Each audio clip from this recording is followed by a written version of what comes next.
Now, because of the annealing, the way the bells are coming in and out of the oven at a certain time and temperature, you don't dare to solder the bead first because that solder will get crystallized. So, comes time to solder the bead. One of the reasons I really like these bells I'm getting.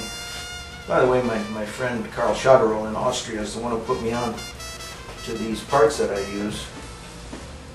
And boy, I tell you, I've never, ever seen better quality. And I'm so happy with them, and I'm so happy with the consistency.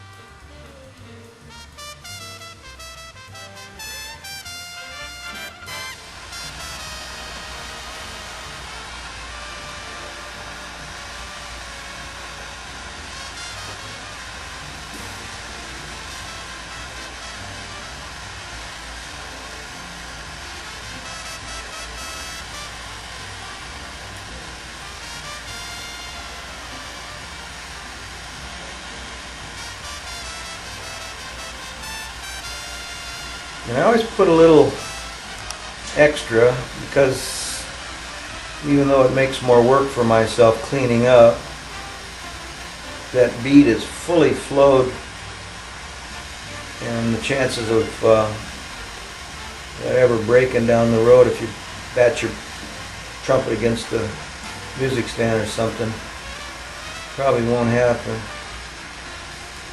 It should be pretty solid. Plus, I think it gives a little bit more solidity to the bead. Well, now that we've picked the bell, soldered the bead, made it nice and shiny, it gets mounted at the ferrule, gets mounted at this brace, and this brace right here. And quite honestly, I don't believe it makes a bit of difference where this brace goes. It's pretty much mechanical. It has to go in a certain spot to fit right, and I haven't ever sensed that it changes the way it blows. What does change the way it blows is the brace out in front, the Z brace out here. And to optimize why that one works so well in the sweet spot, and it takes a bit of playing to find that sweet spot, don't put a brace here. Anybody who's picked up one of my horns, they think that's missing, but I do it on purpose. Because I think the bell, with the annealing process, with a brace placement up here that's so carefully selected, it makes this bell work as a unit, and it really vibrates well and projects and gets out there. So let's go out in the shop with my friend Gary Cordell and play it back and forth and find out where this brace is going to end up. This is a neat little gizmo that Canstell makes. Allows you to really put some mass in that sweet spot and allow it to be adjustable and tightenable. So we'll generally start out as far forward as it can go. And let's see what Gary thinks of the sound, and I'll see what it feels like to blow.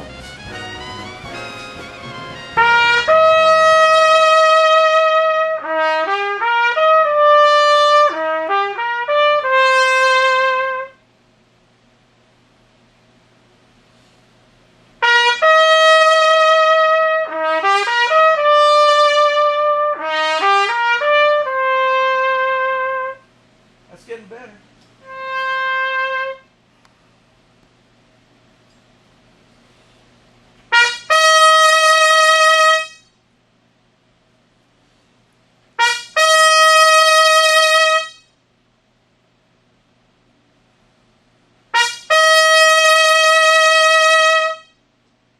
Getting better out farther? Yep.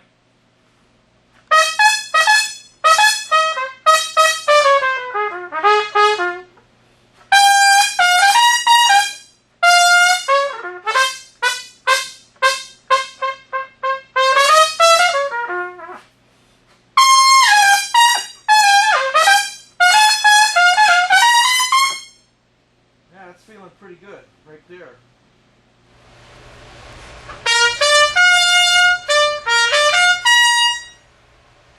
Where was that spot?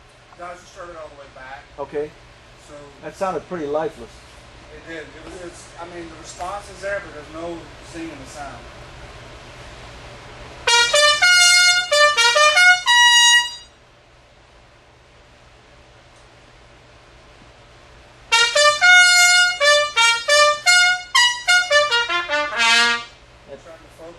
Yeah, that tightened it up pretty good. The blow too, I think.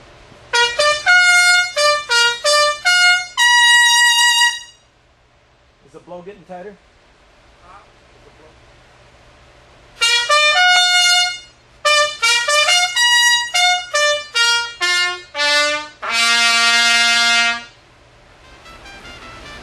We've had as many as 6 really good trumpet players doing this back to back, listening, playing, literally blindfolded and moving the brace to where it feels right, as well as playing and listening.